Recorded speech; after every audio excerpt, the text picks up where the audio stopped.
సమూయేలు మొదటి గ్రంథము 11వ అధ్యాయము 4 నుంచి కొన్ని వచనాలు మనం ధ్యానం చేద్దాము.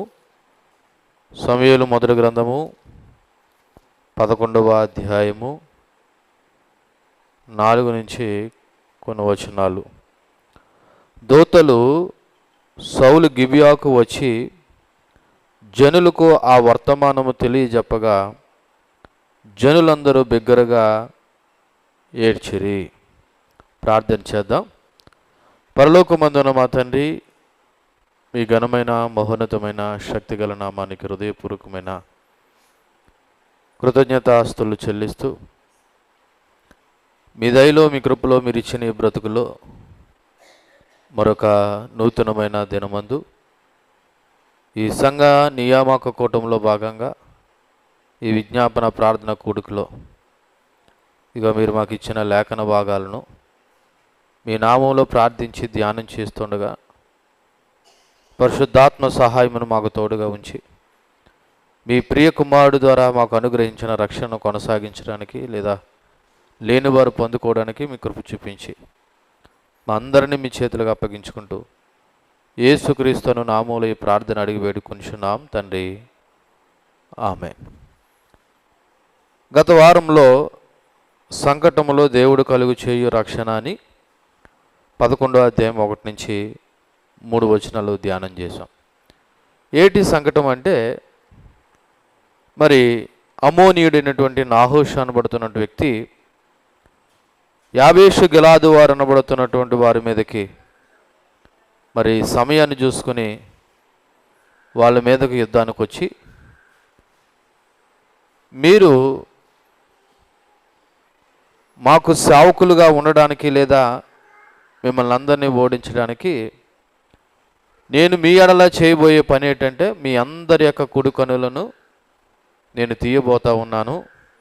ఇదో రకంగా ఇశ్రాయేలీయులకు అవమానం కలుగు చేయడానికే నేను చేయబోతున్నాననే విషయాన్ని బట్టి మరి యాబేషు గిలాదు వారు చేసిన పని ఏంటంటే, మాకు ఒక వారం రోజులు టైం ఇవ్వండి,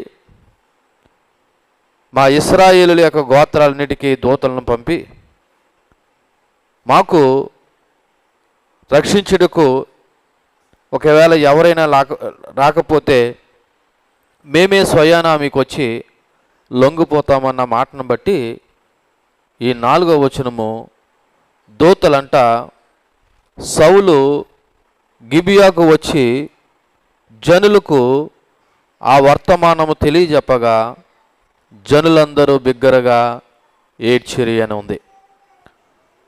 నిజానికి దూతలు 12 గోత్రాలకు వెళ్ళారు. అలాగే సౌలు సొంత ఊరైనటువంటి గిబియాకు కూడా దూతలు వచ్చారు. దూతలు అంటే పరలోకంలో ఉన్న దూతలు కాదు. ఇక్కడ దూతలు అనగా వార్తను మోసుకెళ్ళేవారు. దూతలు అనగా వార్తని. ఏ వార్తని? ఇప్పుడు యాబేషు గిలాదు వారు ఆపదలో ఉన్నారనే విషయాన్ని బట్టి ఇదిగో నాహోషు అనబడుతున్నవాడు మా అందరి యొక్క కుడి కన్నులను తీసివేస్తానన్న మాటను బట్టి మరి ఈ వార్తను 12 గోత్రాలకి సమాచారాన్ని తెలియపంపించారు. అది మనుషులు అనబడుతున్న దూతలు. ఇప్పుడు గిబియా సౌలు యొక్క స్వస్థలం. గిబియా సౌలు యొక్క స్వస్థలం, సొంత స్థలం. మనకు అది ఎక్కడ కనపడుతుంది అంటే 10వ అధ్యాయము 26వ వచనంలో పైన చూస్తే, సౌలును గిబియాలోని తన ఇంటికి వెళ్ళిపోయాను అని ఉంది. అంటే ఇప్పుడు సౌలు యొక్క సొంత ఊరు ఏ ఊరు? గిబియా. సో ఇప్పుడు సౌలు ఉంటున్న సొంత ఊరికి సమాచారం వెళ్ళింది. దూతలను పంపారు. ఇది బెన్యామీను పట్టణానికి లేదా బెన్యామీను గోత్రానికి చెందినటువంటి పట్టణం. చూడండి, దేవుని ప్రణాళికలో ఈ వార్త నేరుగా ఎవరి దగ్గరికి వెళ్ళిందంటే, ఎవరి దగ్గరికి అయితే వెళ్ళాలో వారి దగ్గరికి వెళ్ళింది. ఎందుకని? అప్పటికే దేవుని చేత నియమింపబడినటువంటి వ్యక్తి, అభిషేకం పొందినటువంటి వ్యక్తి ఎవరంటే సౌలు. కాబట్టి ఇప్పుడు ఒక నాయకుడిగా, ఒక రాజుగా ఇశ్రాయేలు ప్రజల పక్షాన, అందరి పక్షాన యుద్ధం చేయవలసిన బాధ్యత ఎవరిదంటే సౌలుది. కాబట్టి వార్త నేరుగా సౌలు యొక్క సొంత ఊరికి వెళ్ళింది. ఇక్కడ గమనించవలసిన విషయం ఏంటంటే, దేవుడు తన ఉద్దేశాన్ని నెరవేర్చడానికి, చూడండి, దేవుడు తన ఉద్దేశాన్ని నెరవేర్చడానికి, మీరు బైబిల్ చూడవలసిన పని ఏం లేదు, దేవుడు తన ఉద్దేశాన్ని నెరవేర్చడానికి సరైన వ్యక్తులను సరైన సమయంలో వార్తను తీసుకెళ్తాడు. మరలా జ్ఞాపకం చేస్తున్నాను, దేవుడు తన ఉద్దేశాన్ని నెరవేర్చడానికి సరైన వ్యక్తుల దగ్గరికి సరైన సమయంలో ఆ వార్తను ఏం చేస్తాడు? తీసుకెళ్తాడు. చూడండి, ఆ 4వ వచనంలో చెప్పబడిన మాట, జనులకు ఆ వర్తమానము తెలియజెప్పగా అనుంది. అంటే వచ్చినటువంటి వ్యక్తులు సౌలు ఉంటున్న గిబియా ప్రాంతంలో ఉన్న ప్రజలకు అందరికీ నాహోషు చేసినటువంటి ప్రకటన ఏం చేశారంట? తెలియపరిచారు. అంటే ఒక రకంగా చెప్పాలంటే వాళ్ళ యొక్క బాధను తన తోటి వారితో ఏం చేసుకున్నారంటే పంచుకున్నారు. వాళ్ళ కష్టాన్ని దాచిపెట్ట లేదు. దేశం అంతటికీ సహాయాన్ని కోరుకుని వాళ్ళు పంపించారు. ఒక రకంగా చెప్పాలంటే ఇది ఇశ్రాయేలీయులకు మొత్తానికి ఒక బాధాకరమైన విషయం అయితే, ఈ బాధను ఇశ్రాయేలు ప్రజలందరూ పంచుకోవాల్సిన అవసరాన్ని ఇక్కడ గుర్తు చేస్తూ ఉన్నాడు. ఎందుకంటే రోమీయులకు రాసిన పత్రిక 12వ అధ్యాయము 15వ వచనం మనం ఒకసారి చూడండి. రోమీయులకు రాసినటువంటి పత్రిక 12వ అధ్యాయము 15వ వచనాన్ని గుర్తు చేసినట్లయితే, సంతోషించే వారితో సంతోషించండి, ఏడ్చే వారితో ఏం చేయాలా? ఏడవండి. ఇప్పుడు బాధ ఎవరు కలిగింది? యాబేషు గిలాదు వారు అనబడుతున్న వారికి కలిగింది. ఇప్పుడు ఈ బాధను వాళ్ళు ఏం చేశారు? తన తోటి సహోదరులు అనబడుతున్న 12 గోత్రాలకి తమ బాధను ఏం చేశారంటే తెలియపరిచారు. కాబట్టి ఈ బాధను అంతా కూడా వాళ్ళు ఏం చేసుకోవాలంటే ఇప్పుడు పంచుకోవాలి. ఎందుకంటే వాళ్ళందరూ కూడా తోబుట్టువులు, లేదా ఒక గోత్రానికి లేకపోతే ఒక నాయకుడి నుండి వచ్చినటువంటి జనులు. కాబట్టి ఈ వార్త విన్నంటనే వాళ్ళు ఏం చేశారంట? 4వ వచనంలో జనులందరూ బిగ్గరగా ఏడ్చిరి అని ఉంది. ఎక్కడ? 11వ అధ్యాయం 4వ వచనంలో. దూతలు వచ్చారు, సౌలు ఉంటున్న సొంత ఊరికి వచ్చారు, ఆ వార్తను ఆ జనులకు తెలియపరిచారు. ఆ వార్త విన్నంటనే జనులందరూ ఏం చేశారంట? బిగ్గరగా ఏడ్చారు. ఎందుకు ఏడ్చారంటే యాబేషు గిలాదు వారి యొక్క దుస్థితి చూసి, నాహోసు పెట్టినటువంటి ఆ అవమానకరమైన షరతును విని, ఇదంతా తమ జాతికి వచ్చిన ప్రమాదంగా గుర్తెరిగి ప్రజలందరూ కూడా ఏం చేశారంట?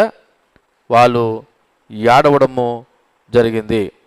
సో ఈ 4వ వచనం నుండి మనం కొన్ని ఆత్మీయ మాటలను జ్ఞాపకం చేసుకుంటే, మొదటగా గలతీయులకు రాసినటువంటి పత్రిక 6వ అధ్యాయం 2వ వచనం ప్రకారం, అపోస్తలుడైన పౌలు గలతీయ సంఘానికి రాసినటువంటి పత్రిక 6వ అధ్యాయము 2వ వచనం ప్రకారము, ఒకని భారములు ఒకడు భరించి ఇలాగు క్రీస్తు నియమమును పూర్తిగా నెరవేర్చుడి. ఏం చేయాలంటే ఒకని భారాలు ఒకరు ఏం చేయాలా? భరించాలి. ఒకరి భారాలు ఒకరు ఏం చేయాలంట? ఇక్కడ ఒకరి భారాలు అంటే ఎవరయ్యి? సంఘములో ఉన్న సహోదరులు. మీరు గమనించండి, మన దేహంలో ఒకవేళ కాలుకు నొప్పి వస్తే కాలే కాదు శరీరం అంతా ఏమవుతుంది? అలాగే సంఘంలో సహోదరులు అనబడుతున్న వారు ఎవరైనా బాధల్లో ఉంటే లేదా ఇబ్బందుల్లో ఉంటే, ఇందాక చెప్పబడినట్లు సంతోషించేవారితో సంతోషించాలి, ఏడ్చేవారితో ఏడవాలి. ఇక్కడ గలతీ సంఘానికి ఏం చెప్తున్న మాట ఏంటంటే, ఒకని యొక్క భారాలు ఒకడు ఏం చేయాలంట? భరించాలి. అదే సంఘం అంటే. మీకు పదే చెప్తా ఉన్నాను, సంఘం అంటే వచ్చి కూర్చొని ఆలకించి వెళ్ళిపోవడం కాదు. నిజం చెప్పాలంటే ఇంకా సంఘము ప్రాక్టికల్గా ఎదగవలసిన అవసరం ఉంది. ప్రాక్టికల్గా అంటే ఏంటి తెలుసా? క్రియలలో ఎదగవలసిన అవసరం ఉంది. ఒక మోస భక్తిలోకి వెళ్ళిపోతున్న సంఘం. వచ్చాము, ప్రార్థన చేసాము, పాటలు పాడాము, వాక్యం విన్నాము, వెళ్ళిపోయాం. ఇది కాదు సంఘం. మీకు మొన్న ఆదివారం నాడు గుర్తు చేశాను సహోదర ప్రేమ గురించి. ఆదిమ సంఘం ఏం చేసిందంట? వాళ్ళకున్న స్థిర ఆస్తులన్నీ తీసుకొచ్చి అపోస్తుల యొక్క పాదాల దగ్గర పెట్టేస్తే అపోస్తులు ఏం చేశారంట? అందరికీ వారి అక్కర కొలది ఏం చేశారంట? పంచిపెట్టారంట. అది ప్రాక్టికల్గా చేయవలసినటువంటి పరిచర్య సంఘం. నిజానికి మీ ఆస్తులు నా ఆస్తులు మీరు తీసుకొచ్చి మా పాదాల దగ్గర పెట్టొద్దు, అలాగని చెప్పేసి మీరు కూడా అమ్మేసుకోవద్దు. కానీ కనీసం మన చేతనైన పరిచర్య ఏంటి? ఒకని భారాలు ఒకరు ఏం చేయడం? పంచుకోవడం, ఏడ్చేవారితో ఏడవడం, అంతే తప్ప వాళ్ళు బాగానే ఏడుస్తున్నారు అని మనం సంతోషించకూడదు. వాక్యం ఏం చెప్తుంది? సంతోషించేవారితో సంతోషించాలి, ఏడ్చేవారితో ఏడవాలని చెప్తుంది. కానీ కొన్నిసార్లు సంఘం కూడా ఏ విధంగా అవుతుందో తెలుసా? ఒకళ్ళు ఏడుస్తుంటే ఒకళ్ళు సంతోషిస్తుంటారు, ఒకళ్ళు సంతోషిస్తుంటే మరొకళ్ళు ఏడుస్తుంటారు. ఇది వాక్యానుసారమైనది కాదు. వాక్యం ఏం చెప్తుందంటే ఇక్కడ మొదటగా ఈ వచనం నుండి ఇతరుల బాధల పట్ల స్పందించే హృదయం ఉండాలి. మొదటగా ఈ 4వ వచనం నుండి మనం నేర్చుకోవాల్సిన పాఠం ఏంటంటే ఇతరుల యొక్క బాధల పట్ల మనకి ఏ హృదయం ఉండాలి? స్పందించే హృదయం. ఇప్పుడు బాధ ఎవరిదే? ఈ 4వ వచనం ప్రకారం 11వ అధ్యాయము యాబేషు గిలాదు వారిది. కానీ ఎవరు ఏడ్చారంట? కాదు, ముఖ్యంగా ఇక్కడ రాయబడిన మాట సౌలు యొక్క సొంత ఊరైనటువంటి గిబియాలో ఉన్న ప్రజలందరూ ఏడ్చారంట. యాబేషు గిలాదు వారిది బాధ, కానీ ఎవరు ఏడ్చారంట? గిబియాలో ఉన్న పట్టణస్థులందరూ ఏడ్చారంట. ఎందుకు ఏడాలంటే ఒకళ్ళ బాధ పట్ల స్పందించే హృదయం అంటే అది. కాబట్టి మొదటగా ఒకరిని భారాలు ఒకళ్ళు ఏం చేయాలంటే భరించాలి. రెండోది, బాధను అనుభవిస్తే సరిపోదు. ఇక్కడ ప్రజలు ఏడ్చారంట, కానీ దేవుడు సౌలు ద్వారా కార్యాన్ని జరిగించాడు. దేవునికి మహిమ కలుగును గాక. కొన్నిసార్లు కొంతమంది ఏడుస్తారు, ఒకవేళ అందరూ సహాయం చేయకపోయినా దేవుడు ఎవరొకరి ద్వారా ఏం చేస్తాడు? సహాయము చేపిస్తాడు. ఆ సహాయం చేసే వ్యక్తిగా నువ్వే ఉంటే ఇంకా మంచిది. మూడోది, దేవుడు ఒక సంఘటనని లేదా ఒక కష్టాన్ని, నాయకత్వాన్ని వెలుగులో తీసుకురావడానికి ఉపయోగిస్తున్నాడు. ఏంటంటే ఈ సంఘటన ద్వారా పౌలు యొక్క తన మొట్టమొదటి ప్రజానాయకత్వాన్ని బయటికి ప్రదర్శిస్తూ ఉన్నాడు. ఈ యొక్క సంఘటన ద్వారానే ఇప్పుడు సౌలు యొక్క నాయకత్వము మొట్టమొదటిగా ప్రజల్లోకి వస్తూ ఉంది. కాబట్టి జీవితంలో మనం అన్వయించుకోవాల్సిన విషయాలు ఏంటంటే ఇతరుల కష్టాన్ని చూసి ఎప్పుడు మనం ఏం చేయకూడదు? నిర్లక్ష్యము చేయకూడదు. అది సంఘానిది అయితే, మన సంఘంలో ఉన్న తోడు సహోదరులు అయితే అస్సలే నిర్లక్ష్యం చేయకూడదు. మీకు అర్థమవుతుందా? చూడండి, మీకు అర్థం అవ్వాలని చెప్తున్నాను. ఒక ఇంట్లో 4-5 అప్పాచెల్లెళ్ళు, అక్క చెల్లెళ్ళు ఉంటారు. చూడండి, అక్కకో చెల్లుకో ఆపద వచ్చేసరికి మిగిలిన వాళ్ళందరూ ఏం చేస్తారు? సర్దుకుంటారా లేదా? నిజంగా. అలాగే సంఘము సొంత కుటుంబంలో ఉన్న అక్కా చెల్లెల కంటే గొప్పోళ్ళు. ఎందుకు తెలుసా? ఇది క్రీస్తు రక్తం చేత కొనబడినటువంటి సంఘం. అది శరీర సంబంధమైన రక్తం చేత మీరు అక్కా చెల్లెలు అయ్యారేమో, కానీ ఇది క్రీస్తు రక్తంలో ఇక్కడున్న మనం అందరం ఏమయ్యాము? అక్కా చెల్లెళ్ళు, లేకపోతే అన్నదమ్ముళ్ళు, ఈ విధంగా అయ్యాం. కాబట్టి ఇక్కడ నాకు కష్టం వస్తే మీకు కష్టం వచ్చినట్టే, మీకు కష్టం వస్తే నాకు కష్టం వచ్చినట్టే. కాబట్టి ఎట్టి పరిస్థితుల్లోనూ ఇతరుల కష్టాన్ని చూసి మనం ఏం చేయకూడదంటే నిర్లక్ష్యం చేయకూడదు. వాళ్ళే ఏడిస్తారులే, వాళ్ళే బాధపడతారులే అని అనుకో మాకు. ఒకవేళ అదే పరిస్థితులు నీకు కూడా వచ్చినప్పుడు అవతల వాళ్ళు కూడా ఎలాగనుకుంటారు? నువ్వెలాగనుకున్నావో అలాగే అనుకుంటారు. కాబట్టి ఎట్టి పరిస్థితుల్లోనూ ఇతరుల కష్టాన్ని చూసి నువ్వు నిర్లక్ష్యం వహిద్దు, అలాగని చెప్పేసి వాళ్ళ భారాన్ని పంచుకోకుండా మానొద్దు. రెండవది, కష్టాన్ని చూసి భావోద్వేగం చెందడం మాత్రమే కాదు, సహాయం చేయడానికి ముందుకు రావాలి. ఏం చేయాలి? సహాయం చేయడానికి ముందుకు రావాలి. అందరూ వచ్చి ఆడొచ్చు, అంటే బాధను పంచుకోవద్దని అంటలేదు. బాధను పంచుకోవడంతో పాటు రెండో పని ఏం చేయాలి? మన చేతనైన సహాయం కూడా చెయ్యాలి. నిజంగా చూడండి, ఆపదలో ఉన్నప్పుడు తలోక సయ్య అందరూ వేస్తే నిజానికి వాళ్ళ యొక్క కష్టం ఏం చేయబడుతుంది? తీర్చబడుతుంది.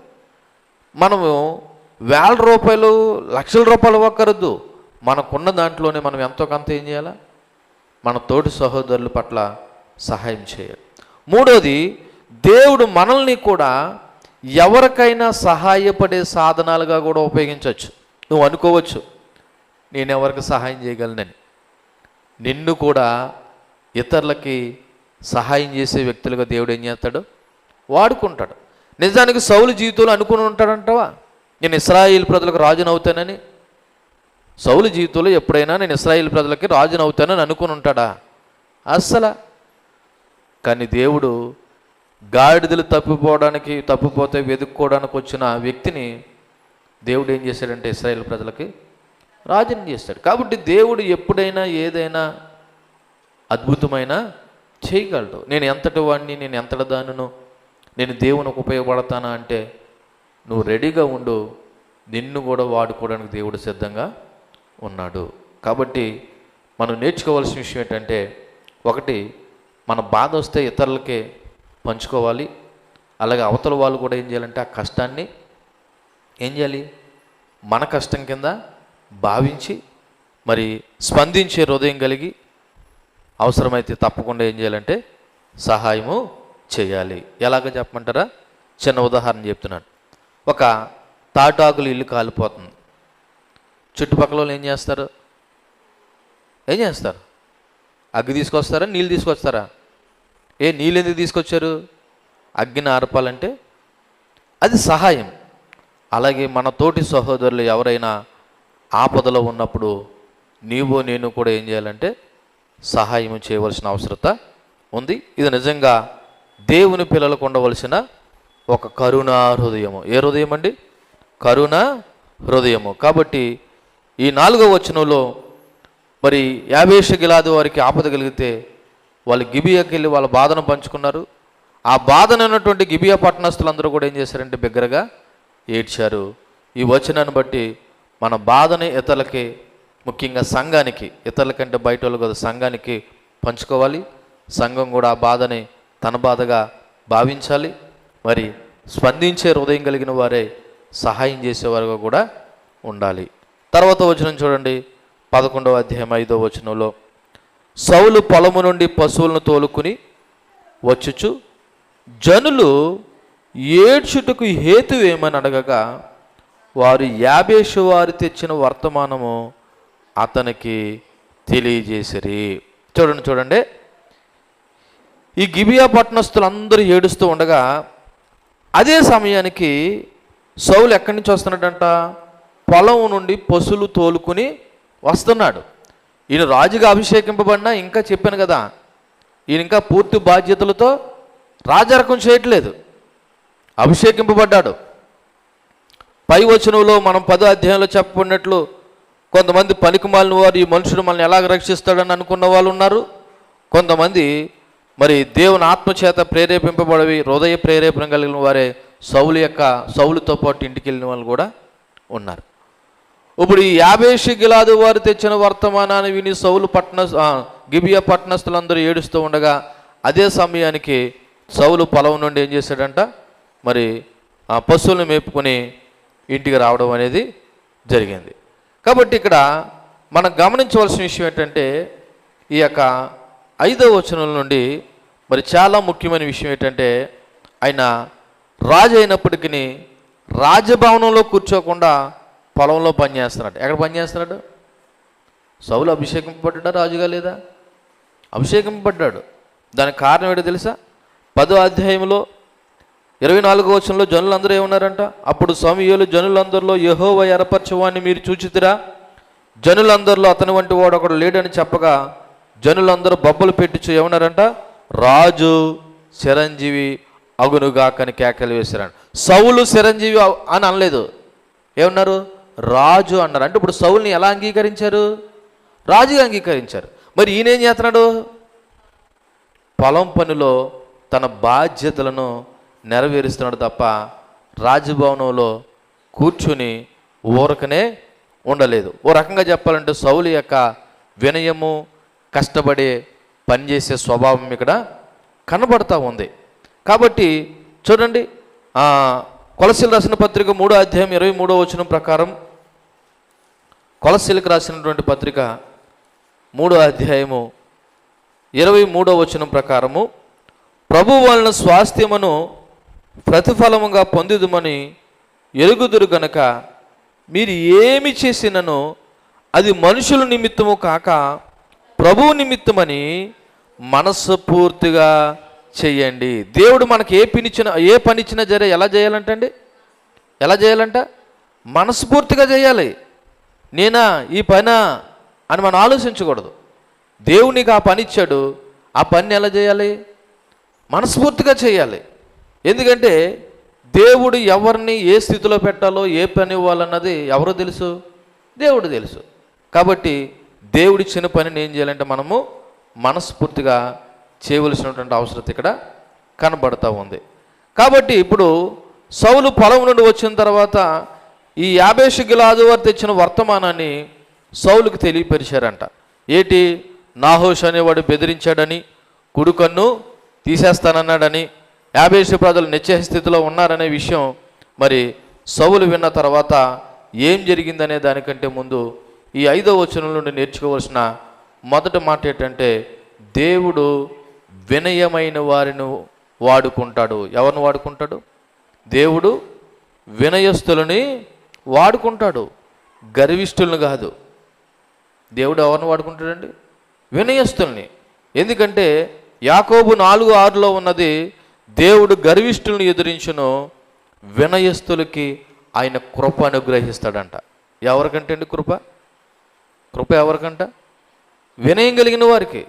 మరి వినయం అంటే వినయము అని పేరెట్టుకుంటే కాదు, నువ్వు తగ్గించుకొని ప్రభువుకు భయపడి లోబడితే ఆయన కృప నీకు అనుగ్రహిస్తాడు. దేవునికి మహిమ కలుగును గాక.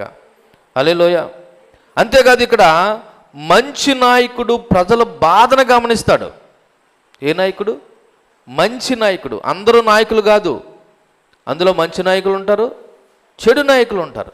నిజంగా మంచి నాయకుడు అంట ప్రజల యొక్క బాధను ఏం చేస్తాడంట? గమనిస్తాడు. సౌలు వేసినటువంటి మొట్టమొదటి ప్రశ్న అదే. ఏమన్నాడంట చూడండి, 5వ వచనంలో, సౌలు పొలం నుండి పశువులను తోలుకుని వచ్చుచు జనులు ఏడ్చుటకు హేతువేమని అడగగా. అంటే ఇప్పుడు సౌలు వాళ్ళు ఎందుకో ఏడుస్తున్నారులే, నాకు పని ఏంటని అనుకున్నాడా? ఏం చేశాడు? సమస్య ఏటో అడిగి తెలుసుకుంటున్నాడు. కాబట్టి మంచి నాయకుడు ఎప్పుడు కూడా అడిగి తెలుసుకుంటాడు, వింటాడు, అర్థం చేసుకుంటాడు, అవసరమైతే చర్య కూడా తీసుకుంటాడు. అవసరమైతే ఏం చేస్తాడు? చర్య కూడా తీసుకుంటాడు. కాబట్టి సౌలుకి ముందుగా పూర్తిగా విషయం తెలుసుకున్నాడు. వాస్తవాలు ఏంటన్నది తెలుసుకోకుండా మనం కూడా ఒక నిర్ణయానికి రాకూడదు. ఎప్పుడు ఎవరో ఏదో చెప్పారని మనం ఒక నిర్ణయానికి రాకూడదు.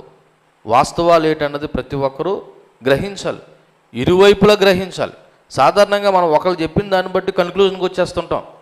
అవతల వాళ్ళ వెర్షన్ కూడా మనం ఏం చేయాలి? ఆలకించాలి. అవతల వాళ్ళు చెప్పింది, యువతల వాళ్ళు చెప్పింది, అప్పుడు విన్న తర్వాత ఏది న్యాయమో ఏది అన్యాయమో మనకు అర్థమవుతుంది. ఒకరిదే చెప్పి మనం తీర్పు తీర్చేసామనుకో, గ్యారంటీగా అవతల వాళ్ళకి ఏం చేస్తాం తెలుసా? అన్యాయము చేస్తాము. కాబట్టి ఎప్పుడు కూడా వాస్తవాలు తెలుసుకోకుండా నిర్ణయాలు తీసుకోకూడదు. సమస్యను అర్థం చేసుకున్న తర్వాత దేవుని యొక్క మార్గదర్శకత్వంతో ఈ సమస్యను ఎలాగ స్పందించాలి, లేదా ఎలాగ నేను క్లియర్ చేయాలని ఆలోచించాలి. చూడండి, ఇక్కడ ఈ 5వ వచనం నుండి మనం నేర్చుకోవాల్సిన విషయము, మనకు దేవుడు ఏ బాధ్యత ఇచ్చినా వినయంతో నిర్వర్తించాలి. ఇతరుల కష్టాలను నిర్లక్ష్యం చేయకూడదు. అంతేకాదు, స్పందించే ముందు వాస్తవాలు తెలుసుకుని కూడా మనం ఏం చేయాలంటే అది ఒక కన్క్లూజన్కి రావాల్సిన అవసరం ఉంది. ఎలాగో చెప్పమంటారా? నువ్వు ఒక రోగంతో వైద్యుని దగ్గరికి వెళ్ళావు. ఒక రోగంతో ఎక్కడికి వెళ్ళావు? వైద్యుని దగ్గరికి వెళ్ళావు. వైద్యుడి దగ్గరికి వెళ్ళిన తర్వాత వైద్యుడు నువ్వు చెప్పిందంతా ఆలకించి ఆయనకున్న అవగాహన బట్టి నువ్వు చెప్పిన దాన్ని బట్టి ఈ టెస్ట్లో అని చెప్తాడు. అంతేనా? నువ్వు చెప్పిన దాన్ని బట్టే మందులు ఇచ్చేస్తాడా? నువ్వు చెప్పిన దాన్ని బట్టి ఏం చేస్తాడు? కొన్నిసార్లు కొన్ని పరీక్షలు చేసి అప్పుడు నువ్వు చెప్పిన దానికి ఆ పరీక్షలు పోల్చుకుని, అవును నిజంగా నువ్వు చెప్పినట్టుగానే నీకు ఈ సమస్య ఉందని చెప్పేసి ఆయన ఏం చేస్తాడంటే ఒక అవగాహనకు వచ్చి ఆయన ఏం చేస్తాడంటే మనకి ట్రీట్మెంట్ అనేది ఇవ్వడం జరుగుతుంది.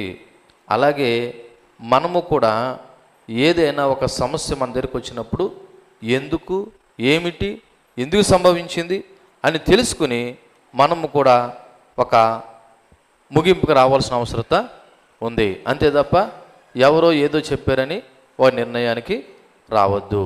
చూడండి 6వ వచనం కూడా మనం విందాము. సమూయేలు మొదటి గ్రంథం 11వ అధ్యాయం 6వ వచనంలో, సౌలు ఆ వర్తమానం వినగానే దేవుని ఆత్మచేత అతని మీదకి బలముగా వచ్చెను, అతడు అత్యాగ్రహుడే అని ఉంది.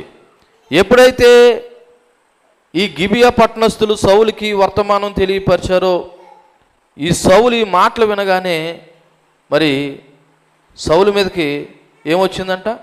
దేవుని ఆత్మ అతని మీదకి బలంగా వచ్చింది. చూడండి ఈ వచనంలో అతి ముఖ్యమైనటువంటి మాట ఏంటంటే దేవుని ఆత్మ అనగా పరిశుద్ధ ఆత్మ.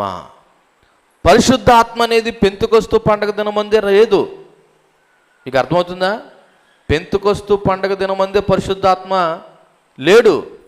పరిశుద్ధాత్మ దేవుడు ప్రారంభం నుండి కూడా ఉన్నాడు.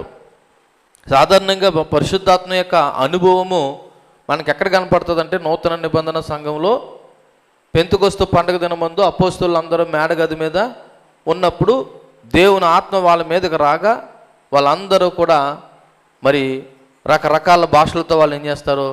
మాట్లాడతారు. అదే పరిశుద్ధాత్మ అనుభవం అని అనుకోకండి. పరిశుద్ధాత్మ దేవుడు పాత నిబంధన కాలంలో కూడా ఉన్నాడు. ఇప్పుడు చూడండి ఈ మాట వినగానే మరి సౌలు మీదకి ఏ ఆత్మ వచ్చిందంట?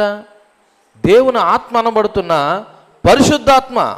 ఇక్కడ పరిశుద్ధాత్మ పర్టికులర్గా సౌలు మీదకి ఒక ప్రత్యేకమైన కార్యం కోసం సౌలుని శక్తిమంతుడిగా మార్చాడు. పాత నిబంధనలో పరిశుద్ధాత్మ యొక్క పని ఏంటంటే నాయకులను, న్యాయాధిపతులను ప్రత్యేకమైన కార్యాల కోసం అప్పుడప్పుడు పరిశుద్ధాత్మ దేవుడు వాళ్ళని ఉపయోగించుకున్న సందర్భాలు కనబడతాయి. ఉదాహరణకి న్యాయాధిపతుల గ్రంథం 6:34లో గిద్యోన్ని, నిజం చెప్పాలంటే గిద్యోను పిరుకోడా, పరాక్రమం గల బలాఢ్యుడా? పిరుకోడే, కానీ దేవుని ఆత్మచేత అలా మార్చబడ్డాడు. అలాగే న్యాయాధిపతుల గ్రంథం 14:6లో సంసోను లాస్ట్ సీన్లో ఆ దాగోని దేవతలు ఉన్నప్పుడు బలహీనుడా బలవంతుడా? బలహీనుడే. కళ్ళు పీకేశారు, తల బోడి చేశారు. కానీ ఆయన ప్రార్థన చేయగానే దేవుని ఆత్మ ఆయన మీదకి రావడం జరిగింది. కాబట్టి మనం గమనించవలసిన విషయం ఏంటంటే దేవుని ఆత్మ మనుషుల మీదకి వచ్చినప్పుడు ఆయన తన కార్యాల కొరకు ఆ వ్యక్తిని ఏం చేసుకుంటాడంటే వాడుకుంటాడు. ఇంతకు ముందు సౌలు మీద కూడా దేవుని ఆత్మ వచ్చినప్పుడు ఆయన ప్రవక్తలతో కలిసి ఏం చేశాడు తెలుసా? ప్రవచించాడనే విషయాన్ని కూడా మీకు జ్ఞాపకం చేశాను. కాబట్టి ఇక్కడ పరిశుద్ధాత్మ సౌలుకి ధైర్యాన్ని, నాయకత్వ శక్తిని మరి ఇచ్చాడనే విషయం మనం గమనించాలి. ఎందుకని చూడండి 6వ వచనంలో, సౌలు ఆ వర్తమానం వినగానే దేవుని ఆత్మ అతని మీదకి బలంగా వచ్చును, అతడు అత్యాగ్రహుడే. అంటే ఏమొచ్చింది తెలుసా? కోపం రగిలిపోయిందంట ఆ మాట వినగానే. ఏ మాట వినగానే? ఇదిగో యాబేషు గిలాదు వారి యొక్క పరిస్థితి వినగానే సౌలుకి కోపం రగిలిపోయిందంట. ఈ కోపము వ్యక్తిగత ప్రతీకారం కోసం కాదు, దేవుని యొక్క నీతియుక్తమైన ఆగ్రహం అని చెప్పాలి. అంటే ఏంటి తెలుసా? సౌలు కోపపడింది దేవుని ప్రజలను అవమానించినందుకు. ఎవరి ప్రజల్ని? దేవుని ప్రజలను అవమానించినందుకు సౌలుకి ఆ యొక్క నాహోషు మీదకి ఏమొచ్చిందంటే కోపం వచ్చింది.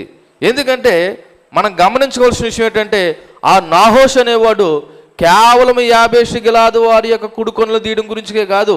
ప్రారంభంలో అన్నాడు ఇశ్రాయేలులు అందరికీ ఏం కలుగు చేస్తానన్నాడు? అవమానాన్ని కలుగు చేస్తానన్నాడు. ఇప్పుడు దేవుని యొక్క ప్రజలకు అవమానం కలిగితే అది ఎవరు కలిగినట్టు? దేవుడు కలిగినట్టు. కాబట్టి ఇక్కడ సౌలుకి మరి దేవుని నామము తక్కువ చేయబడుతున్నందుకు ఆయనకు ఆ మాట వినగానే అత్యాగ్రహుడే అనగా కోపం కలిగిన వాడే మరి ప్రతీకారం కొరకు ఎదురు చూశాడు. గమనించాలి. ఇక్కడ మాట చెప్తున్నాను. ఏంటో తెలుసా? కోపము దానికి కారణం ఉండాలి. ఏంటి కారణం? ఇక్కడ సౌలు ఎందుకు కోపపడ్డాడు చెప్పండి? దేవుని నామము అవమానపరచబడుతున్నందుకు, అంతే తప్ప వ్యక్తిగత పగ తీర్చుకోవడానికి కాదు. వ్యక్తిగత పగ తీర్చుకోవడానికి కాదు. వ్యక్తిగత పగ తీర్చుకోవడానికి ఇక్కడ సౌలు కోప్పడలేదు. దేవుని నామము అవమానపరచబడుతున్నందుకు. మనము కూడా మరి ప్రతి కోపాన్ని సమర్థించకూడదు. ఎఫెసీయులకు రాసిన పత్రిక 4:26 చూడండి. ఎఫెసీయులకు రాసిన పత్రిక 4:26 కోపపడుడు కానీ పాపము చేయకుడి, సూర్యుడు అస్తమించే వరకు మీ కోపము నిలిచి ఉండకూడదు. ఈ మాటను బట్టి ఎంతమంది క్రైస్తవ అబద్ధ భక్తులు ఉన్నారో. వాక్యానుసారంగా మాట్లాడాలంటే ఇక్కడ ఏముంది? కోపపడండి కానీ ఏం చేయొద్దు, పాపం చేయొద్దు. ఒకవేళ మీరు కోపపడితే ఆ కోపం ఏ టైం వరకు ఉండాలంట? సూర్యుడు అస్తమించే లోపు వరకునే. మరి సూర్యుడు అస్తమించి దినాలు, నెలలు, సంవత్సరాలు గడిచిపోయిన కోపాలు ఉన్నాయంటే ఇప్పుడు ఈ వాక్యాన్ని బట్టి వాళ్ళు అబద్ధకులు అనాలా, దేవుని పిల్లలు అనాలా? చెప్పండి అమ్మా. మన వాక్యాన్ని ఫాలో అవ్వట్లేదు, నటించేస్తున్నారంతే. ఇక్కడ చెప్తున్న మాట, కోపపడండి కానీ పాపం చేయకండి. ఇక్కడ సౌలుకు కూడా కోపం వచ్చింది. ఆ కోపం ఆయన వ్యక్తిగత కోపం కాదు, దేవుని నామము అవమానపరచబడుతున్నందుకు. ఈ రోజున క్రైస్తవులకి దేవుని నామం అవమానపరచబడుతుంటే నాకెందుకులే అన్నిటిగా ఉంటున్నారు. ఎందుకని దేవుని యొక్క నామం అనే పేరుకి అర్థం ఏంటో తెలియక. దేవుని నామం అంటే యేసుక్రీస్తు కదండి, ఆయన గుణము, ఆయన పేరు, ఆయన ప్రఖ్యాత, ఆయన గౌరవము. అటువంటి దేవుని నామానికి అవమానం కలుగుతున్నప్పుడు నీకేం కలగ తెలుసా? రోషం కలిగి రావాలి. ఏం కలగాలి? రోషం. ఏమంటాడు దావీదు? ఈ సున్నత లేనటువంటి ఫిలిస్తీయుడు ఇశ్రాయేలు ప్రజలను ఎదిరించుటకు ఏ పాటి వాడంటాడు, అంత పెద్ద మనిషిని పట్టుకుని ఈ దావీదు. కారణం ఏంటి? అటు సున్నత లేనాడు. సున్నత చేయబడి అభిషేకింపబడినటువంటి ఇశ్రాయేలు ప్రజలకు ఏం చేస్తున్నాడు? వాడు సవాలు విసురుతున్నాడు. ఎలాగొచ్చింది రోషం? దేవుని ప్రజలు అవమానపరచబడుతున్నప్పుడు నీకేం కలగాలి తెలుసా? ఏం కలగాల? విచిత్రం ఏంటో తెలుసా? సందర్భోచన గురించి చెప్తున్నాను. దేవుని సేవకుడికైనా, దేవుని సంఘానికైనా, దేవుని సంఘానికి సంబంధించిన ఆస్తిపాస్తులకైనా అవతల వాళ్ళు, ముఖ్యంగా మీకు తెలిసిన వాళ్ళు, మీ కుటుంబస్తులు అనుకున్న వాళ్ళు అన్యాయం చేస్తుంటే మీకు ఏం కలగాలి? ఏం కలగాలండి? కోపం రావాలి. ఎందుకని? ఇది ఎవరి ఆస్తి? అండి? దేవుని ఆస్తి. దేవుని నామం అవమానపరచబడుతుంది. అటువంటిదప్పుడు సంఘానికి ఏం కలగాలి? రోషం రావాలి. కానీ రోషం కంటే మనకి ఏమొస్తుంది తెలుసా? ఏమొస్తుంది? ముందు వాళ్ళే మనకు ముఖ్యం. సంఘము, సంఘ ఆస్తులు, సేవకుడు మనకు పనేటి? ముందు మన కుటుంబం ముఖ్యము. అంటే నీకు దేవుని నామం అంటే దూషింపబడుతుంటే, అన్యాయం అయిపోతుంటే, అవమానపరచబడుతుంటే నీకేం రావట్లేదంటే రోషం రావట్లేదు. అలా రోషం రాకపోవడానికి కారణం మళ్ళీ చెప్తున్నాను, దేవుని నామం ఏంటి నీకు అర్థం అవ్వలేదు. ఇక్కడ సౌలుకి ఆ మాట వినగానే ఎక్కడ లేనటువంటి కోపం అనేది వచ్చిందంట. ఈ వచనంలో నుండి కొన్ని ముఖ్యమైన విషయాలు జ్ఞాపకం చేసుకుంటే, దేవుని పనిని దేవుని శక్తితోనే జరుగుతుంది. దేవుని పని దేవుని శక్తితోనే జరుగుతుంది. సౌలు తన సొంత శక్తితో ఆ యొక్క నాహోసు అనబడుతున్నటువంటి అమ్మోనీయుడును జయించాలంటే అవదు. ఎందుకో తెలుసా? ప్రారంభ నాయకుడుగా ఆయన దగ్గర ఇంకా సైన్యం లేకపోయినా దేవుని యొక్క ఆత్మ తన మీదకి వచ్చిన దాన్ని బట్టి సౌలు తన సొంత బలంతో ముందుకు వెళ్ళలేదు, పరిశుద్ధాత్మ చేత ముందుకు వెళ్ళాడు. దేని చేత వెళ్ళాడండి? పరిశుద్ధాత్మ చేత ముందుకు వెళ్ళాడు. అందుకే జకరియా గ్రంథము 4:6 ఏం చెప్తుందో తెలుసా? జకరియా గ్రంథము 4:6 ఏం చెప్తుందో తెలుసా? ఇదిగో అప్పుడు అతడు నాతో ఇట్లనను, జెరుబ్బేలునకు ప్రత్యక్షమగు యెహోవా వాక్కిదే, శక్తి చేతనైనను బలము చేతనైనను కాక నా ఆత్మ చేతనే ఇది జరుగునని సైన్యములకు అధిపతియగు యెహోవా సెలవిచ్చెను. దేని ద్వారా జరుగుతుందంట? శక్తి చేత కాదు, బలము చేత కాదు, కేవలము దేవుని ఆత్మతోనే దేవుని కార్యాలు జరుగుతాయి. నమ్మిన వారు దేవుని స్తోత్రం చెప్పండి. దేవుని కార్యాలు నీ బలంతో నా బలంతో జరగవు. ఎప్పుడైనా ఇలాగ అన్నారనక, నేను లేకపోతే అది లేదని, నేను లేకపోతే ఆ పని చేయలేనని, నేను లేకపోతే అక్కడ ఎవరు చేయరని మీరు అనుకోమాకండి. మీ సొంత శక్తితో ఏ పనిని కూడా మీరు చేయలేరు, దేవుని యొక్క శక్తితో. రెండోది, దేవుని ప్రజల బాధ మన హృదయాన్ని కదిలించాలి. ఎవరి బాధ?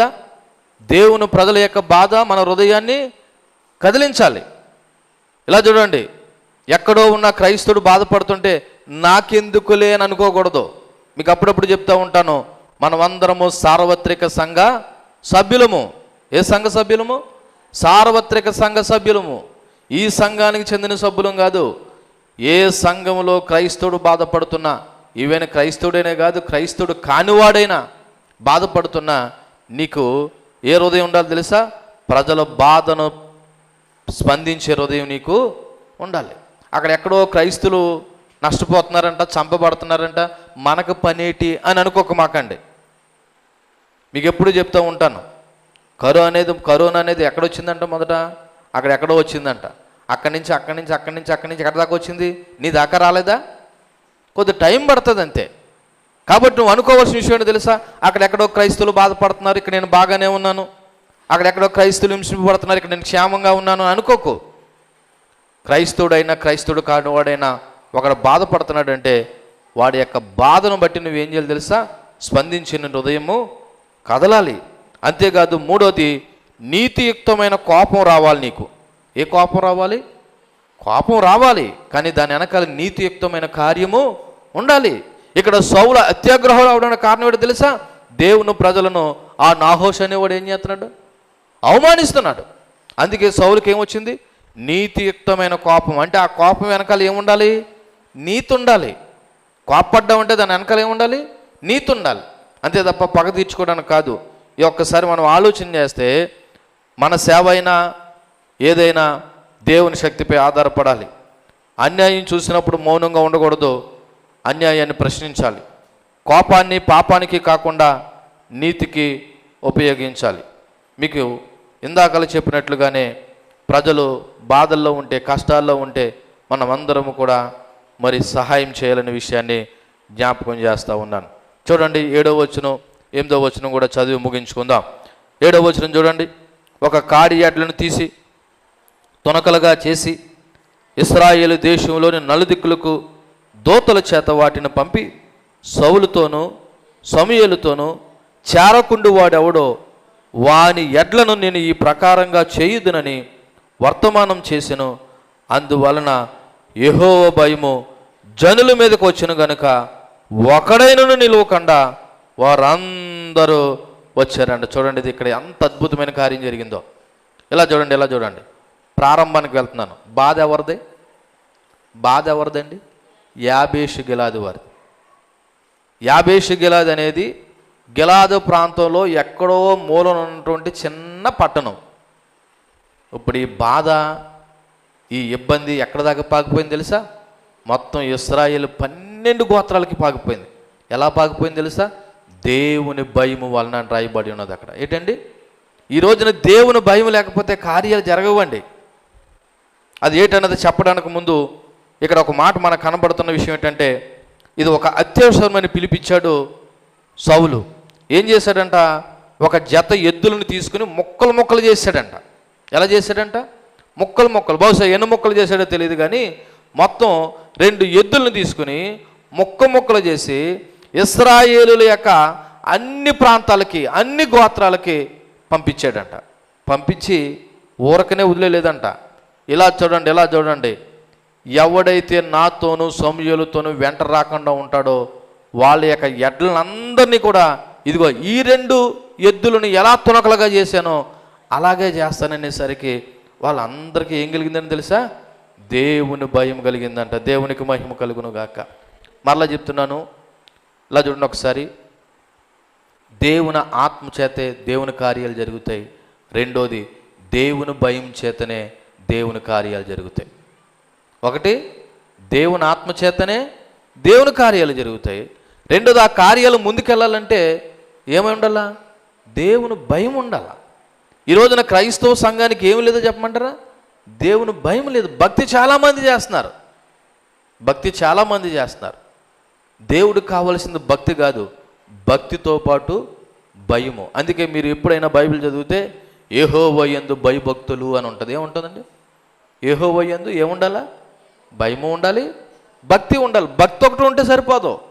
మీరు గమనించాలి, ఒక మాట చెప్తున్నాను, భయం ఉన్నవాడే భక్తి చేస్తాడు, భక్తి ఉన్నవాడు భయపడ్డావు. ఏముండాలి? ఫస్ట్ భయం ఉండాలి. ఏ భయము? దయ్యం అంటే భయము కాదు, దేవుడు అంటే భయము. చాలామందికి దేవుడి కంటే దయ్యం అంటేనే భయం ఎక్కువ. అర్థమవుతుందా? ఏదో కీడు జరుగుతుందంట, ఏదో నష్టం జరుగుతుందా అని ఎవరికి భయపడుతున్నారు ప్రజలు ఈ రోజున?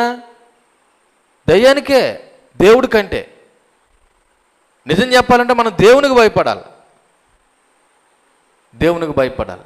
కాబట్టి క్రైస్తవ సంఘానికి ఇక్కడ ఏముండాలంటే భయం ఉండాలి. చూడండి, ఆ భయం వల్లంట వీళ్ళందరూ ఐక్యంగా అయిపోయారంట.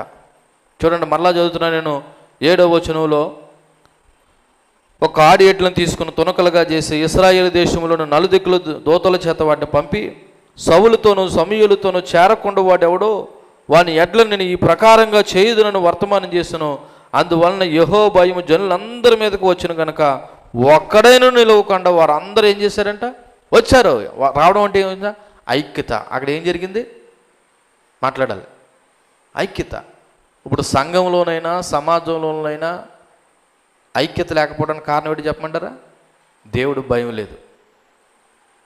దేవుడు భయం ఉన్న వాళ్ళు సఖ్యపడడానికి, ఐక్యపరచబడ్డానికి చూస్తారండి. మళ్ళీ చెప్తున్నాను, ఈ మాట మీకు అర్థమవుతుందో లేదో. దేవుడు అంటే భయం ఉన్నవాళ్ళు సఖ్యపడడానికి, ఐక్యపరచబడ్డానికి చూస్తారు. పంతాలకి పట్టింపులకు పోరు. ఇక్కడ దేవుని భయం వల్ల మొత్తం 12 గోత్రాలు వారు ఏం కలిగిందో తెలుసా? ఐక్యత కలిగింది. అది గమనించండి. ఇది యాబేషు గిలాదు వారి సమస్యగా కాకుండా మొత్తం ఇశ్రాయేలు ప్రజలందరి యొక్క సమస్య కింద భావించి వాళ్ళందరూ కూడా ఒక చోటకి వచ్చారంట. ఇక్కడ గమనించవలసిన తెలుసా? సౌలు భయం వల్ల రాలేదు, దేవుని భయం వల్ల వచ్చారు. దేవునికి మహిమ కలుగును గాక. ఎవరి భయం వల్ల రాలేదు? సౌలు భయం వల్ల రాలేదు, దేవుని భయం వల్ల వచ్చారు. నేను అందుకే అప్పుడప్పుడు చెప్తూ ఉంటాను, ఎవడైనా మందిరానికి ఒకవేళ వస్తే వాడు దేవునికి భయపడి రావాలి ఈ చర్చ్ బిల్డింగ్లోకి. అంతేగాని పాస్టర్ గారు అడుగుతారనో, పాస్టర్ గారు ఏమైనా ఒకవేళ ఎందుకు రాలేదేమో అని అడుగుతామని మనుషులు మెప్పించడానికి నువ్వు ఎప్పుడు భక్తి చేయొద్దు, బలవంతంగా అసలు చేయొద్దు. నువ్వు దేవుడు అంటే భయపడి రావాలి దేవుడి దగ్గరికి. అర్థమవుతుందా? చాలామందికి దేవుడు అంటే భయం ఉండదు, అందుకే ఇంటి దగ్గర కూర్చుంటుంటారు. కొంతమంది మెప్పించడానికి కూర్చుంటుంటారు. కనీసం వారం అంతా వెళ్ళకపోయాం, ఈరోజైనా వెళ్ళకపోతే బాగోదేమో అన్నట్టుగా వస్తారు. ఎన్ని రోజులని ప్రజలు మెప్పిస్తారు? ఎన్ని రోజులు నువ్వు మోసం చేసుకుంటావు? ఒకరోజైనా నీలో యథార్థత ఉండదా? నేను ఇంతకాలము క్రైస్తవుడుగా, క్రైస్తవురాలుగా బ్రతుకుతున్నాను, నేను ఎప్పుడైనా దేవునికి భయపడి భక్తి చేస్తున్నానా, లేకపోతే ప్రజల్లో మెప్పించడానికి లేదా పాస్టర్ గారిని మెప్పించడానికి భక్తి చేస్తున్నానా అన్న ప్రశ్న రాలేదా మీకు? మళ్ళా చెప్తున్నాను సంగమా, యెహోవా కలుగు చేసిన భయం వల్ల ప్రజల్లో ఐక్యత వచ్చింది. ఇది సౌలు భయం వల్ల కాదు. ఎందుకంటే దేవుడే వాళ్ళ హృదయాల్లో భయభక్తులు కలుగు చేశాడు. వారందరూ ఏక మనసుతో వచ్చారంట. ఇప్పుడు ఇశ్రాయేలు గోత్రాల యొక్క లక్ష్యం ఏంటో తెలుసా? వాళ్ళందరికీ ఒకటే సమస్య, ఒక్కడే నాయకుడు, ఒక్కడే ఐక్యత. ఈ ఐక్యత కారణం దేవుడే. దేవునికి మహిమ కలుగును గాక. సంఘంలో ఐక్యత రావాలన్నా దేవుడే కార్యాలు చేయాలి. కాబట్టి ఇక్కడ మనం నేర్చుకోవాల్సిన విషయం ఏంటో తెలుసా? దేవుని పని అత్యవసరమైనది మన సొంత పనుల కంటే. గమనించండి, దేవుని పని అత్యవసరమైనది. మీరు చాలా సందర్భాల్లో అప్పుడప్పుడు నేను చూస్తూ ఉంటాను, చర్చి దగ్గర జరిగే కొన్ని కార్యక్రమాల్లో మీరు ఫస్ట్ ఇంటి దగ్గర పని చూసుకుని వస్తారు. జరిగేది చెప్తున్నాను, కానీ ఫస్ట్ ఏ పని ముఖ్యము? మాట్లాడండి. దేవుని పని ముఖ్యమైనది. ఇప్పుడు ఈ వర్తమానం ఇశ్రాయేలు 12 గోత్రాలకు వెళ్ళినప్పుడు వాళ్ళందరూ వాళ్ళ యొక్క పనులను పక్కన పెట్టి ఎక్కడికి వచ్చారంట? సౌలుతోనూ సమూయేలుతోనూ వచ్చారంట. ఎందుకు వచ్చారంటే వాళ్ళందరికీ ఒకటే భయం, దేవుని భయము. దేవునికి మహిమ కలుగును గాక. దేవుని భయం ఉంటే దేవుని పని త్వరగా జరుగుతుంది. ఈ రోజున దేవుని యొక్క పిలుపుని ఆలస్యం చేయకూడదు, దేవుడి పనిని ఆలస్యము చేయకూడదు. చేసామా నష్టమే. రెండవది, నిజమైన నాయకుడు దేవుని అధికారాన్ని గౌరవిస్తాడు. సౌలు సమూయేలును పక్కన పెట్టలేదు. ఇక్కడ నాయకత్వం అంటే అధికారం చూపించడం కాదు, దేవునికి లోబడ్డం. మళ్ళీ చెప్తున్నాను, నాయకత్వం అంటే అధికారం చెలాయించడం కాదు, దేవునికి లోబడటం. నిజమైన ఐక్యత దేవుని నుండే వస్తుంది. అందుకే 133వ కీర్తన 1వ వచనం ఈ విధంగా రాయబడి ఉంటుంది, సహోదరులు ఐక్యత కలిగి నివసించుట ఎంత మేలు, ఎంత మనోహరం అంటది. ఈ రోజున సహోదరులు అంటే అది సేవకులు అవ్వచ్చు, ఇక సంఘంలో ఉన్న నువ్వు నేను అవ్వచ్చు, ఐక్యత కలిగి ఉండడం అంట నిజంగా ఎంతో మేలంట. విచిత్రం ఏంటో తెలుసా, ఈరోజున ఐక్యత ఉండదు సంఘంలో. ఈరోజున సేవకుల్లో ఏముండదు తెలుసా, ఐక్యత ఉండదు. సేవకుల యొక్క కానీ సంఘాస్తుల యొక్క కానీ ఇక షేకండ్లు గెలుస్తాయి కానీ, అంటే వందనాలు గెలుస్తాయి కానీ హృదయాలు కలవు. ఏం కలవు? వందనాలు అక్క అంటారు, వందనాలు తమ్ముడు అంటారు, లేదా ప్రైజులర్ పాస్టర్ గారు అంటారు. ఇవి నోటు మాటలే, నిజానికి ఏం కలలేదు. అది గలిస్తే గొప్ప ఐక్యతే. దేవునికి మహిమ కలుగును గాక. కాబట్టి ఇక్కడ మనం నేర్చుకోవాల్సిన విషయం, దేవుని పిలుపు వచ్చినప్పుడు ఆలస్యం చేయకూడదు. సంఘంలో కానీ కుటుంబంలో కానీ ఐక్యత కోసం కృషి చేయాలి. మరలా చెప్తున్నాను, ఎవరైనా సంఘంలో ఇటువంటి బాధ్యత తీసుకెళ్ళిన వారు ఉంటే నిజంగా వాళ్ళు ధన్యులండి. ఏంటి ఆ బాధ్యత తెలిసిన?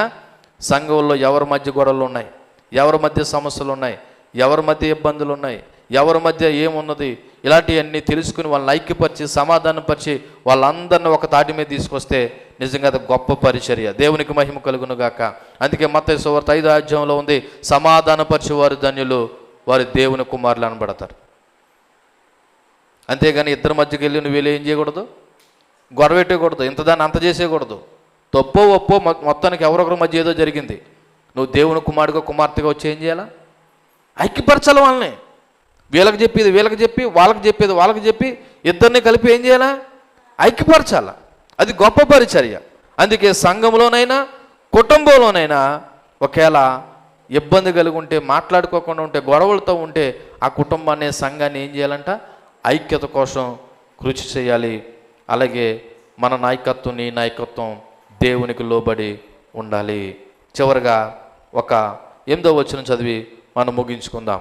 8వ వచనం చూడండి.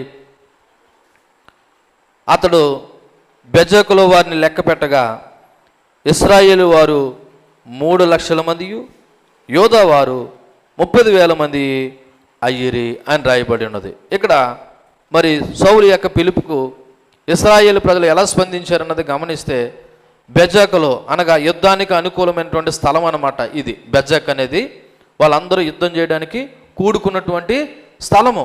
అక్కడ సైనికుల్ని లెక్క పెడితే ఎంతమంది వచ్చారని తెలుసా? 3 లక్షల మంది ఇశ్రాయేల్ ప్రజలు వచ్చారంట. తర్వాత యోధావారు ఎంతమంది వచ్చారంట? 30,000 మంది వచ్చారంట. అంటే 3,30,000 మంది సౌలు యొక్క పిలుపుతో వాళ్ళందరూ ఉత్సాహంతో బెజ కనబడుతున్నటువంటి యుద్ధ ప్రదేశానికి వాళ్ళందరూ కూడా వచ్చారు. సో దేవునిపై విశ్వాసం ఉంటేనే ఈ పని చేయగలుగుతారు. ఇలా చూడండి, దేవుని మీద విశ్వాసం ఉంటేనే ఈ పని చేయగలుగుతారు. ఎందుకు ఈ మాట అన్నది తెలుసా? మరలా చెప్తాను చూడండి. సౌలు అప్పుడే కొత్తగా రాజుగా అభిషేకింపబడ్డాడు. వాళ్ళ దగ్గర యుద్ధ నైపుణ్యాలు కానీ, ఒకవేళ యుద్ధ ఆయుధాలు కానీ, లేకపోతే ఒక యుద్ధానికి వెళ్ళవలసినటువంటి తర్పిది కానీ ఉన్నా లేకపోయినా వాళ్ళందరూ కూడా దేవుని మీద విశ్వాసంతో, దేవుని భయంతో వాళ్ళందరూ ఎక్కడికి వచ్చేసారని తెలుసా? యుద్ధము జరుగుతున్న ప్లేస్కి వచ్చేసారంట. ఏ ప్లేస్ నుంచి? ఏ ప్లేస్ నుంచి?